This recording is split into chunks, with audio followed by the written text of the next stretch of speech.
నమస్తే ఇంకి show welcome to political కారిడార్లోకి ఎంటర్ అయ్యే ముందు హైలైట్స్ చూద్దాం. ఎగ్జామ్ రాసేది నేనే, కరెక్షన్ చేసేది నేనే. AP CM Chandrababu different working style. ఆక్ పాక్ పవన్ కళ్యాణ్ కరివేపాక్ అంటున్న టీడీపీ. మాకు లడ్డూలు ఇవ్వండి. టీఆర్ఎస్ నాయకత్వంపై నాయకుల ఒత్తిడి. కారిడార్లోకి ఎంటర్ అయ్యి డీటెయిల్స్లోకి వెళ్దాం.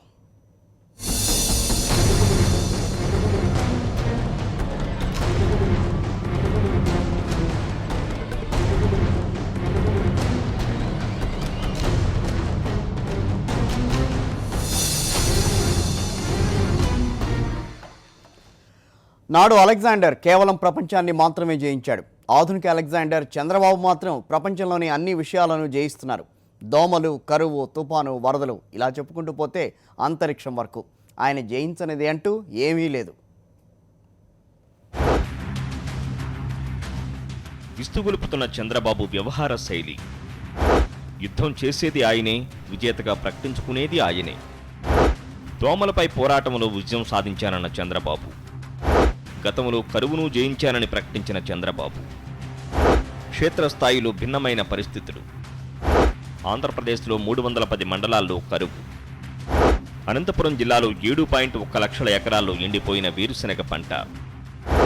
తప్పులు కప్పిపుచ్చుకునేందుకు వింత ప్రయత్నాలు. ఆంధ్రప్రదేశ్ ముఖ్యమంత్రి చంద్రబాబు నాయుడు వ్యవహార శైలి వినూత్నంగా ఉంటుంది. ఆయన్ను దగ్గర నుంచి చూసేవారికి కూడా ఆయన అర్థమవడం కష్టమే. అన్నింటిలోనూ మైలేజ్ పొందాలనే తపన ఈ మధ్యకాలంలో ఆయనలో బాగా పెరిగిపోయినట్టు కనిపిస్తోంది. తాజాగా ఆయన చేసిన ప్రకటన అందరినీ నివ్వెరపరుస్తోంది. ఈ మధ్య ఆయన ఏలూరులో దోమలపై యుద్ధమంటూ తెగ హడావుడి చేశారు. దోమలు చచ్చాయో లేదో తెలియదు కానీ రాష్ట్రంలో మలేరియా, డెంగీ కేసులు వేల సంఖ్యలో నమోదవుతున్నాయి. జ్వర పీడితులతో రాష్ట్రంలోని ఆసుపత్రులన్నీ కిక్కిరిసిన పరిస్థితి. కానీ చంద్రబాబు నాయుడు మాత్రం దోమలపై చేసిన యుద్ధంలో విజయం సాధించారని ఘనంగా ప్రకటించుకున్నారు. క్షేత్రస్థాయిలో మాత్రం దోమలు స్వైర విహారం చేస్తూనే ఉన్నాయి. నిజంగా దోమలపై విజయం సాధించి ఉంటే రాష్ట్రంలో ఎందుకిన్ని డెంగీ కేసులు, మలేరియా కేసులు నమోదవుతాయి?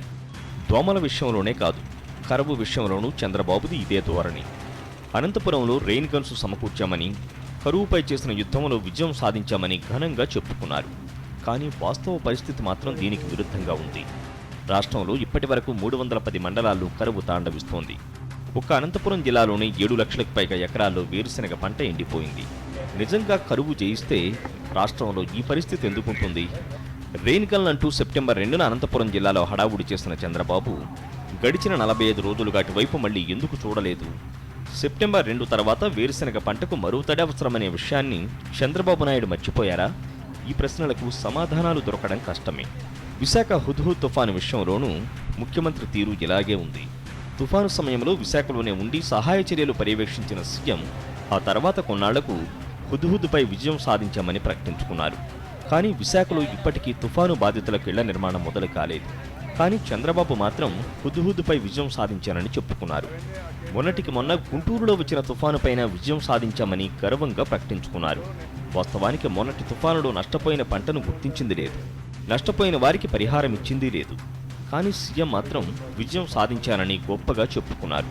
తప్పులు కప్పిపుచ్చుకునేందుకే సీఎం ఇలా అన్నింటిపైన విజయం సాధిస్తున్నానని చెప్పుకుంటున్నారని టీడీపీ నేతలే ఒప్పుకుంటున్నారు. N Satish, principal correspondent. Use and throw policy ఎవరిదంటే రాష్ట్రంలో ఎవరైనా చెప్పే పేరు ఒక్కటే. తాజాగా ఆయన వాడు పారే సిద్ధాంతంలో ప్రశ్నించే నాయకుడు కూడా చేరిపోయినట్టుగా కనిపిస్తోంది. తుందూరు గోడు హైదరాబాద్కు, హైదరాబాద్ నుంచి అమరావతికి చేరిన ఏలిన వారి చెవికి మాత్రం ఎక్కడం లేదు. మెగా ఆక్వా ఫుడ్ పార్కుపై పవన్ అభ్యంతరాలను పట్టించుకోని చంద్రబాబు. ప్రాజెక్టుపై ముందుకెళ్లాలని చంద్రబాబు నిర్ణయం. ప్రాజెక్టు ఆపేది లేదని స్పష్టం చేసిన ముఖ్యమంత్రి. ప్రాజెక్టు వలన ఎటువంటి ఇబ్బంది లేదంటున్న సీఎం.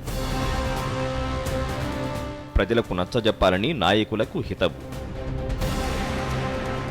ప్రాజెక్టులను అడ్డుకుంటే ఉపాధి అవకాశాలు దెబ్బతింటాయన్న బాబు. ప్రజలను ఒప్పించేందుకు కమిటీ వేస్తామన్న ముఖ్యమంత్రి. ప్రాజెక్టుతో రైతులు, ప్రజలు ఇబ్బంది పడతారన్న పవన్ కళ్యాణ్. ప్రజలను రెచ్చగొట్టవద్దని పరోక్షంగా పవన్ను హెచ్చరించిన బాబు. అవసరం తీరింది కాబట్టే పవన్ను పక్కన పెట్టారని విమర్శలు. యూజ్ అండ్ త్రో విధానాన్ని ఆచరించడంలో చంద్రబాబును మించిన వారు ప్రపంచంలో మరొకరు ఉండాలనే మాట మరోసారి రుజువైంది. అవసరమైతే ఆ మనిషి కోసం చంద్రబాబు ఎక్కడికైనా వెళతారు. అవసరం తీరాక కనీసం పట్టించుకోరన్నది బహిరంగ రహస్యం. ఇప్పుడు Tundurru mega aqua food park విషయంలో అదే జరుగుతోంది. జనసేన అధినేత పవన్ కళ్యాణ్తో టీడీపీకి అవసరం తీరిపోయినట్టుంది. అందుకే ఆయనను చంద్రబాబు పక్కన పెట్టేసిన తీరు స్పష్టంగా కనిపిస్తోంది. మెగా ఆక్వా ఫుడ్ పార్కును వ్యతిరేకిస్తున్న గ్రామాల రైతులు, ప్రజలు గత వారం జనసేన అధినేత పవన్ కళ్యాణ్ను హైదరాబాద్లో కలిశారు. పార్కు కారణంగా తమకు ఇబ్బంది కలుగుతుందని పవన్ ముందు గోడు వెళ్లబోసుకున్నారు. తమకు జరుగుతున్న అన్యాయంపై ప్రభుత్వాన్ని తమ తరపున ప్రశ్నించాలని తుందూరు పరిసర ప్రాంత గ్రామాల ప్రజలు పవన్ కళ్యాణ్ను కోరారు. వాళ్ల మాటలు విన్న పవన్ కళ్యాణ్ కర్ర విరగొద్దు, పాము చావొద్దు అన్న రీతిలో కొన్ని అభ్యంతరాలను ప్రజల ముందుంచారు. ప్రాజెక్టులతో ప్రజలకు మేలు కలగాలి కానీ వాటితో ప్రజలకు నష్టం కలగకూడదన్నారు. అటువంటి చర్యలను జనసేన సమర్థించదని పవన్ కళ్యాణ్ స్పష్టం చేశారు. పవన్ అభ్యంతరాలను ముఖ్యమంత్రి చంద్రబాబు పరిగణలోకి తీసుకున్న దాఖలాలు కనిపించడం లేదు.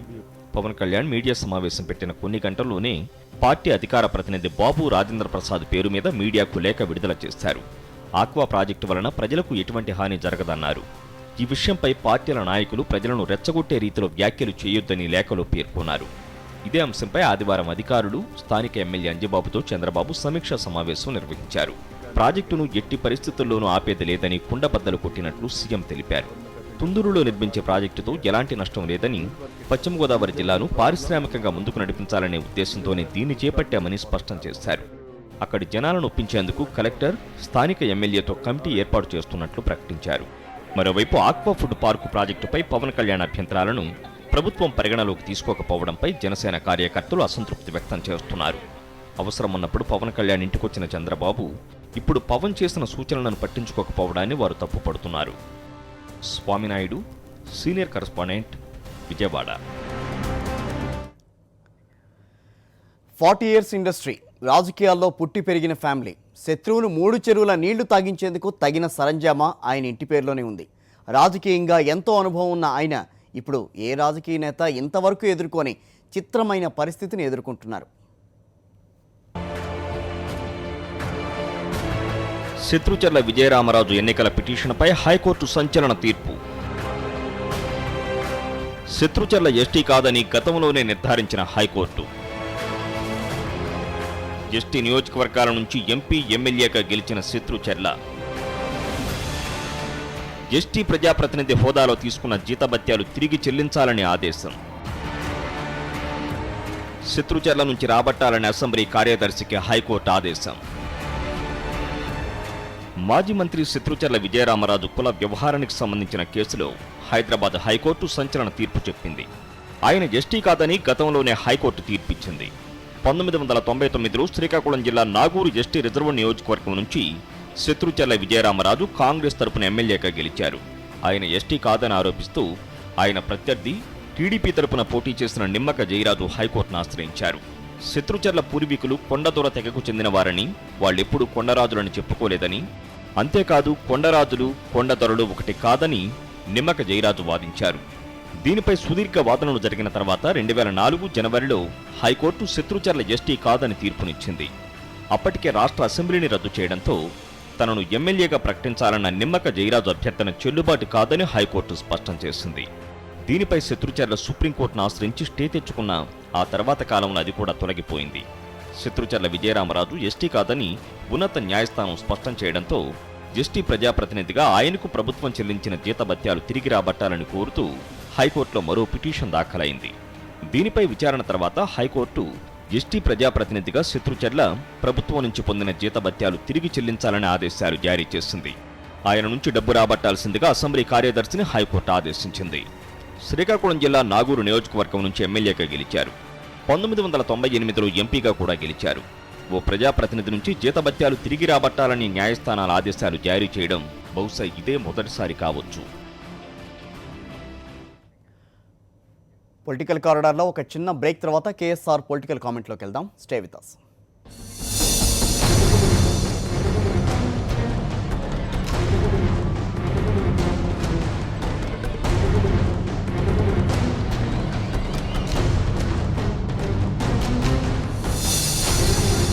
ఆయన మాత్రం తాను అనుకున్నదే చేస్తానంటున్నారు. తుందూరు ఆక్వా ఫుడ్ పార్కుపై కేఎస్ఆర్ పొలిటికల్ కామెంట్ ఇప్పుడు. పశ్చిమ గోదావరి జిల్లా భీమవరం పట్టణ సమీపంలోని తుందూరు వద్ద నిర్మించతలపెట్టిన మెగా ఆక్వా ఫుడ్ కంపెనీ వివాదాస్పదం అవడం ఒక ఎత్తు అయితే ప్రభుత్వం అనుసరిస్తున్న వైఖరి మరో ఎత్తుగా ఉంది. ఏపీలో పరిశ్రమలు రావాల్సిందే, అభివృద్ధి జరగాల్సిందే, కానీ అది ఎలా జరగాలన్న దానిపై ఎవరి అభిప్రాయాలు వారికి ఉంటాయి. గతంలో ప్రతిపక్ష నేతగా చంద్రబాబు నాయుడు ఉన్నప్పుడు ఆయన మాట్లాడిన మాటల వీడియోలను ఒక్కసారి తిరిగి తానే చూసుకుంటే ఇప్పుడు ఎదురవుతున్న అనేక సమస్యలకు ఒక పరిష్కారం దొరకవచ్చు. గతంలో గుంటూరు, ప్రకాశం జిల్లాల మధ్య సముద్ర తీరంలో పెద్దగా పంటలు పండని భూముల్లో పరిశ్రమల వాడ ఏర్పాటు నిమిత్తం వైఎస్ ప్రభుత్వం భూమి సేకరించే యత్నం చేసి చాలా వరకు పూర్తి చేసింది. కానీ ఆనాడు చంద్రబాబు నిజాంపట్నంలో పర్యటించి రైతుల పొలాలు పరిశ్రమలకు అప్పగిస్తారా అని గొంతెత్తి అరిచారు. తాను రైతుల పక్షాన ధర్నా చేస్తానని ప్రకటించారు. ఇప్పుడు ఆయన అధికారంలోకి వచ్చారు. సీన్ మారింది. రాజధానితో సహా ఆయా పరిశ్రమల పేరుతో 2-3 పంటలు పండే భూములను తీసుకోవడానికి చంద్రబాబు వెనుకాడడం లేదు. నిజమే, పరిశ్రమలు అవసరమే, కానీ వాటికి నిర్దిష్ట విధానం లేకపోతే తుందూరు పరిసర గ్రామాల ప్రజల తరహా ఆందోళనలు వస్తాయి. అంతేకాదు, చంద్రబాబు ఒక మాట చెబుతున్నారు. తుందూరులో ఎవరో స్వార్థపరులు ప్రజలను చెడగొడుతున్నారని ఆయన అంటున్నారు. అలాంటి వారిలో ఆయన దృష్టిలో జనసేన అధినేత పవన్ కళ్యాణ్ కూడా ఉన్నారో లేదో తెలియదు. ప్రసార మాధ్యమాల్లో వస్తున్న కథనాలు చూసినా వైఎస్ఆర్ కాంగ్రెస్ అధినేత జగన్ వద్దకు కానీ పవన్ కళ్యాణ్ వద్దకు కానీ వచ్చిన బాధితుల ఆవేదన చూస్తే ఆశ్చర్యంగా ఉంటుంది. గ్రామాల్లో మనుషుల్ని తిరగనివ్వకపోవటం, చిన్న పెద్ద లేకుండా అందరిపై పోలీసులు కేసులు పెట్టడం, పొలాలకు వెళ్లే వారిని సైతం ఆధార్ కార్డులు అడిగి వేధించడం, ఆందోళనకు మద్దతుగా వెళ్లే రాజకీయ పార్టీల నేతలను, సిపిఎం నేత మధును అరెస్ట్ చేయడం, ఇవన్నీ చూస్తుంటే చంద్రబాబు ప్రభుత్వం నియంతృత్వంగా వ్యవహరిస్తోందన్న అభిప్రాయం కలుగుతుంది. మెగా ఫుడ్ పార్క్ వల్ల తీవ్ర కాలుష్యం వస్తుందని ప్రజలు భయపడుతున్నారు. అన్ని జాగ్రత్తలు తీసుకునే కాలుష్యం లేకుండా చేస్తామని ఇస్తున్న హామీలను ప్రజలు నమ్మడం లేదంటే ప్రభుత్వాలకు ఉన్న విశ్వసనీయత ఎంత దయనీయంగా ఉందో అర్థం చేసుకోవచ్చు. భీమవరం వద్ద ఉన్న యనమదురు డ్రైను కాలుష్య కాసారంగా మారిన తీరు అక్కడ గ్రామాల ప్రజలకు అనుభవంగా ఉంది. తెలంగాణలోని మెదక్ జిల్లా పటాన్ చెరువు వద్ద గతంలో అనేక ఫ్యాక్టరీలు వచ్చాయి. కానీ వాటితో పాటు వచ్చిన కాలుష్యం ఎంత దారుణంగా మారిందంటే అక్కడ జనజీవనం విధ్వంసం అయిందంటే ఆశ్చర్యం కాదు. ఇలాంటి అనుభవాల నేపథ్యంలో ప్రజలు కాలుష్యకారక పరిశ్రమలంటేనే భయపడుతున్నారు. పచ్చటి పొలాల మధ్య కాకుండా ఇలాంటి పరిశ్రమలు ఏర్పాటు చేయడానికి నిర్దిష్టమైన ప్రదేశాలను ఎంపిక చేసుకోవాలి. ఇప్పటికే లక్షల ఎకరాల భూమిని పరిశ్రమల స్థాపన కోసం సేకరించారు. ఆ భూములను ముందుగా వాడుకోవాలి. ఆక్వా ఫుడ్ ఫ్యాక్టరీ విషయంలో కాలుష్యం రాదన్న నమ్మకం ప్రజల్లో కలిగించకపోతే దానికి ప్రత్యామ్నాయం ఆలోచించాలి. జనసేన అధినేత పవన్ కళ్యాణ్ కూడా ఈ పరిశ్రమ తీరును తప్పుపట్టారు. అలాగే అక్కడి ప్రజల పట్ల ప్రభుత్వం అనుసరిస్తున్న దమన నీతిని కూడా పవన్ ఖండించడం మంచి విషయమే. దీనికి పరిష్కారంగా అక్కడి స్థానిక గ్రామాల ప్రజల నుంచి కొంతమంది ప్రతినిధులను, పరిశ్రమ ప్రతినిధులను కూర్చోబెట్టి సామరస్య వాతావరణం ఏర్పాటు చేసి ఒక అవగాహన కుదర్చడం అవసరం. అంతవరకు దీనిపై ముందుకు వెళ్ళడం మంచిది కాకపోవచ్చు. పరిశ్రమలు రావాలి, అవి ప్రజలకు జీవితాన్ని ఇవ్వాలి. అంతే తప్ప ప్రజల జీవితాలను కబళిస్తాయన్న భయం ఉండకూడదు. అప్పుడే అది నిజమైన ప్రగతి అవుతుంది.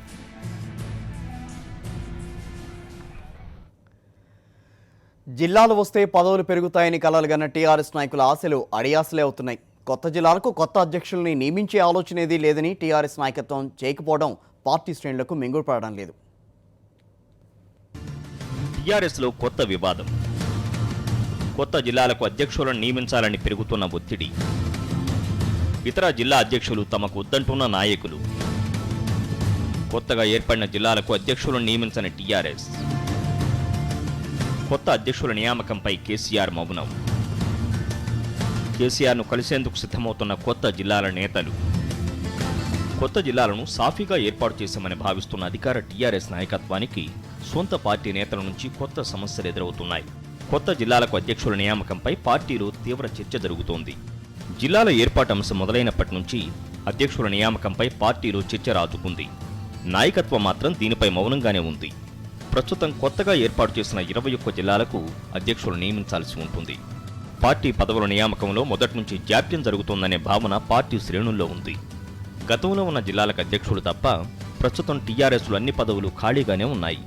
రాష్ట్ర స్థాయి, జిల్లా స్థాయి పార్టీ పదవుల నియామకం 2 ఏళ్లుగా పెండింగ్లోనే ఉంది. రాష్ట్ర కార్యవర్గం, పోలిట్ బ్యూరో కూడా ఏర్పాటు చేయలేదు. ఈ క్రమంలో కొత్త జిల్లాల ఏర్పాటు జరిగింది కనుక మిగతా పోస్టుల భర్తీ ఎలా ఉన్నా కనీసం అధ్యక్ష పదవులైన భర్తీ చేయాలని పార్టీ నేతలు కోరుతున్నారు. ముఖ్యంగా వరంగల్, ఆదిలాబాద్, మహబూబ్ నగర్, కరీంనగర్, నల్లగొండ, మెదక్ జిల్లాల నేతలు ఈ విషయంపైన తీవ్రంగా చర్చించుకుంటున్నారు. మొన్నటి వరకు ఉన్న జిల్లాల అధ్యక్షులు తమ జిల్లాలకు అధ్యక్షులుగా కొనసాగేందుకు స్థానిక నేతలు ఒప్పుకోవడం లేదు. ఉదాహరణకు మహబూబ్ నగర్ జిల్లాను కొత్తగా 3 జిల్లాలుగా ఏర్పాటు చేశారు. ఇప్పుడు ఈ 3 జిల్లాలకు పాత అధ్యక్షుడినే కొంతకాలం కొనసాగించేందుకు పార్టీ నాయకత్వం ప్రయత్నిస్తోంది. చాలా జిల్లాల్లో ఇలాంటి పరిస్థితులే కనిపిస్తున్నాయి. గత కొంతకాలంగా చాలా ప్రాంతాల్లో పార్టీ అధ్యక్షులకు ముఖ్య నేతలకు మధ్య విభేదాలు ఉన్నాయి. కొత్త జిల్లాలు ఏర్పాటు చేసిన క్రమంలో కొత్త అధ్యక్షులు కావాలనే డిమాండ్ టీఆర్ఎస్లో పెరుగుతోంది. జిల్లాల అధ్యక్షుల నియామకంపై పార్టీ కొత్త జిల్లాల నాయకులు త్వరలో పార్టీ అధినేత కేసీఆర్ను కలవాలని భావిస్తున్నారు. దీపావళికి ముందే జిల్లా అధ్యక్షులపై క్లారిటీ ఇవ్వాలని వారు కోరుతున్నారు.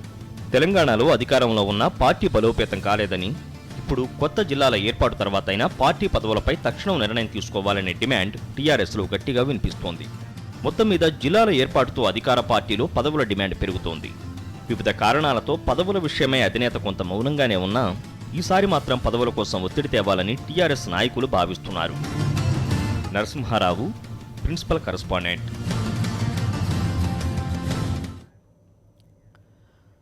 శత్రువును జయించడానికి ముందు బలహీనపరచడం యుద్ధ విద్యలో ఒక కళ. ప్రజాస్వామ్య యుద్ధాల్లో కూడా ఈ కళను కొన్ని పార్టీలు అవలంబిస్తున్నాయి. త్వరలో ఎన్నికలు జరిగే ఉత్తరప్రదేశ్లో రాజకీయాలు రోజుకో కొత్త రూపు సంతరించుకుంటున్నాయి.